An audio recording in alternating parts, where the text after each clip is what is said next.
So for the holidays, you're having people over, you're in the kitchen cooking, they're outside, probably already eating something so that they don't get restless.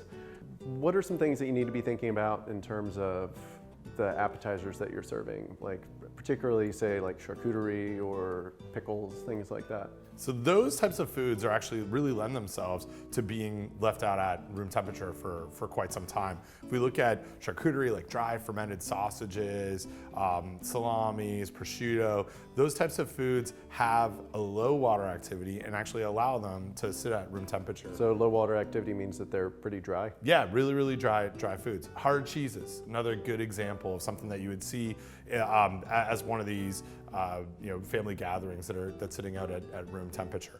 Pickles is another one because of the acidity of them that I can leave them out at room temperature. So all of those are good choices to be out there. I think there are other foods that we can run into problems with. Are we talking about like fruits or vegetables or other types of cheese, or what are we talking about? Things that I'm worried about a little more are things like dips that are maybe mayonnaise based, and it's not the mayonnaise. The mayonnaise itself's got a pretty good level of acid, but when I start adding in other things, onions, meat, now we're in a situation where I'm changing the pH of that entire dish, and that could lead me into problems. What about things that you might put on the table just to be prepared well before the meal is served? So for example, if you're putting out condiments like mayonnaise or something like that.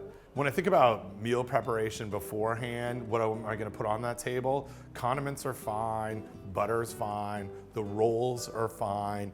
The only thing I would really not put out there is like a salad.